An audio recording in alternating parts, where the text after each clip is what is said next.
Hello everyone, today I'm again here to discuss the problem from the book of NCERT, class 10th. This chapter is light reflection and refraction. This is uh, this is problem from exercise. Let's try to understand. Let's try to understand it, and then after that we will solve it together. Let's read problem. Where should an object be placed? In front of convex lens to get a real image of the size of the object के आकार का image प्रतिबिंब एक वास्तविक प्रतिबिंब प्राप्त करने के लिए कॉन्वेक्स लेंस के सामने में ऑब्जेक्ट कहाँ रखा जाना चाहिए। ये कह रहा है क्वेश्चन कि एक कॉन्वेक्स लेंस है और कॉन्वेक्स लेंस के सामने में हमें एक ऑब्जेक्ट को रखना है और ऑब्जेक्ट को कहाँ पे रखें कि इमेज ऑब्जेक्ट के ही सेम साइज का बने। तो let's this type of question can be solved with the help of ray diagram. So ray diagram, if you have the idea of the ray diagram, let's see how to solve it. There are four options here. उन्हें हम पढ़ते हैं। क्या है कि object को कहाँ रखें, लेंस के मुख्य फोकस पर रखें कि फोकल लेंथ के दोगुने पर रख दें कि अनंत पर रख दें, या फिर इसके मुख्य फोकस और लेंस के ऑप्टिकल सेंटर के बीच रखें। लेट्स सी कि ये हमारे पास एक कॉन्वेक्स लेंस है, हमें रियल इमेज चाहिए, तो ये कॉन्वेक्स लेंस हुआ और ये ऑप्टिकल सेंटर, और इसका इस तरफ ऑब्जेक्ट बाईं साइड हमेशा प्लेस किया जाता है, तो लेफ्ट में ऑब्जेक्ट को प्लेस करेंगे। ये प्रिंसिपल फोकस, जितना ये दूरी है उतना ही एक यहाँ पे दूरी होती है जिसको कर्वेचर 2f कहा जाता है। इस पार्ट का कर्वेचर होता है सेंटर ऑफ कर्वेचर, और इस पार्ट के कर्वेचर का सेंटर इधर होता है। जितना ये भाग है उतना ही इतना भाग होगा, यहाँ वो f कहलाएगा, और जितना ये पार्ट होगा उतना ही एक और पार्ट होगा, वो c कहलाएगा। ठीक, अच्छा, ऑब्जेक्ट को हम कहाँ रखें कि उसका सेम साइज का ऑब्जेक्ट बने। तो देखिए, सेम साइज का ऑब्जेक्ट बनाने के लिए लेंस के सामने हम यहाँ पे रखा जाता है ऑब्जेक्ट को। अगर कहीं पे भी रखेंगे तो अलग अलग पोजीशंस पे इमेज अलग अलग जगह बैठती है, लेकिन सेम साइज का आपको इमेज चाहिए तो कहाँ पे रखें। तो देखिए, सबसे पहले ऑब्जेक्ट को यहाँ रखते हैं हम। ठीक, एक रे पैरेलल इस ऑब्जेक्ट से एक इंसिडेंट लाइट लेंस पर लेके जाएंगे, लेंस कन्वर्ज कर देगा लाइट को। तो पैरेलल लाइट्स, जो भी प्रिंसिपल एक्सिस के लाइट पैरेलल जाती है, वो रिफ्रैक्शन के बाद, रिफ्रैक्शन मतलब बेंडिंग के बाद वह प्रिंसिपल फोकस से गुजर जाती है, ऐसे।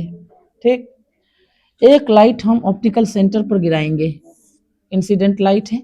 ऑप्टिकल सेंटर से जो लाइट जाती है वो बिना रिफ्रैक्शन के गुजरती है, और ऑब्जेक्ट ये जहाँ पे मिलता है, दोनों लाइटें जहाँ पे मिलती है, दोनों लाइट जहाँ मिलती है, ये और ये सीधी सीधी लाइन खींचेंगे तो यहाँ पे मिलेगी आपको, और सीधी खींचिए इसको तो यहाँ मिलेगी।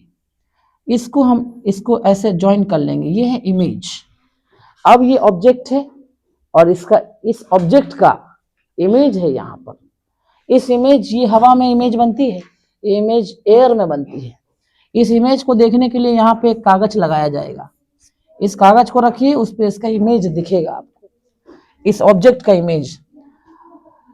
तो जब हम ऑब्जेक्ट को 2f पर रखते हैं तो इमेज भी 2f पर बनता है, लेकिन दूसरे 2f पे बनता है। इधर ऑब्जेक्ट रखते हैं तो उधर बनता है, और इसकी जितनी हाइट होती है, ऑब्जेक्ट की जितनी भी हाइट होती है, इमेज की उतनी ही हाइट होती है।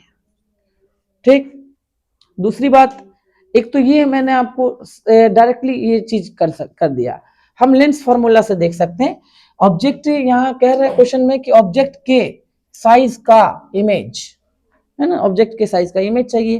तो मैग्निफिकेशन कैसे लिखते हैं, लेंस का मैग्निफिकेशन V/U है ना। और मैग्निफिकेशन और क्या होता है, HI/HO, height of image by height of object. तो दोनों की हाइट सेम हो, तो दोनों की हाइट सेम हो तो ये इससे कट जाएगा और मैग्निफिकेशन कितना आएगा, मैग्निफिकेशन कितना आएगा, 1 आ जाएगा, लेंस का मैग्निफिकेशन 1। ठीक, और इन्वर्टेड इमेज हो उसके लिए मैग्निफिकेशन कितना आना चाहिए, -1 आना चाहिए, ये उल्टा होना चाहिए, यानी कि ऑब्जेक्ट की हाइट प्लस ली जाए तो इमेज की हाइट माइनस में आनी चाहिए, तो माइनस में आ जाएगी तो -1 मैग्निफिकेशन होगा। ठीक, यानी कि इस टर्म को मैग्निफिकेशन कितना आएगा, मैग्निफिकेशन -1 इक्वल टू V/U, तो U कितना आएगा, -U इक्वल टू V। तो इमेज लेंस से जितनी दूर रखी जाए इमेज उतनी ही दूर इमेज बने, यानी कि V किसके बराबर, U के बराबर। चलिए लेंस फार्मूला से दूरी निकाल लेते हैं। लेंस फार्मूला क्या कहता है, 1/V - 1/U equal to 1/F। तो 1/V V कितना होना चाहिए, -U, तो रख देते हैं -U, 1/-U, और ये माइनस और ये भी -U है ना, बराबर 1/F। तो -1/U -1/U तो कितना आया, ये माइनस को ऊपर शिफ्ट कर देते, -1/U -1/U -2/U is equal to 1/F। Now U इधर भेजेंगे, U इक्वल टू -2F। तो ऑब्जेक्ट को हमने कहाँ रखना है, -2F पर। माइनस ऑप्टिकल इंसिडेंट लाइट ऐसे आ रही है और ऑब्जेक्ट ऑप्टिकल सेंटर से जब हम मेजरमेंट करेंगे तो ऐसे चलना पड़ेगा, तो जब इंसिडेंट लाइट के अपोजिट में मेजरमेंट करते हैं तो वो नेगेटिव आता है, कितना आया, -2F। तो -2F पर जब आप ऑब्जेक्ट को रखेंगे तो इमेज +2F पर बनेगा और दोनों दूरियां बराबर होगी, इसीलिए मैग्निफिकेशन, ये दूरी नेगेटिव ली जाएगी, ये दूरी पॉजिटिव ली जाएगी, तो मैग्निफिकेशन -1 आएगा। -1 मैग्निफिकेशन का मतलब हुआ कि height of image height of object का रेशियो भी -1 आएगा। इसका मतलब है कि इमेज ऑब्जेक्ट के सेम साइज का बनेगा। तो अगर कॉन्वेक्स लेंस से आपको इमेज बनाना है और इमेज सेम साइज का बनाना है तो ऑब्जेक्ट को आपको कॉन्वेक्स लेंस के ट्वाइस द फोकस पे रखना पड़ेगा। अब ऑप्शन पढ़ते हैं, at the principal focus of lens, lens के प्रिंसिपल फोकस पे रखना पड़ेगा ऑब्जेक्ट को, नहीं। At the twice the focal length, क्या फोकल लेंथ के दोगुने पर रखना होगा, तो ये फोकल लेंथ है और ये फोकल लेंथ का दोगुना, यानी कि ये जितना होता है उतना ही ये होता है। तो अगर इसको फोकल लेंथ कहेंगे तो यहां से यहां तक को फोकल लेंथ का दोगुना बोलेंगे, तो ये 2F है, वहां से यहाँ 2F, twice the focal length, और साइन नेगेटिव है, तो ऑप्शन क्या हो जाएगा, yes, twice the focal length. At the infinity, infinity पे नहीं रखना है। Between the optical centre and its principal focus, optical centre और प्रिंसिपल फोकस के बीच में ऑब्जेक्ट नहीं रखा जाएगा, 2F पर रखा जाएगा, तो ये भी गलत हो जाएगा। Thank you, keep watching it.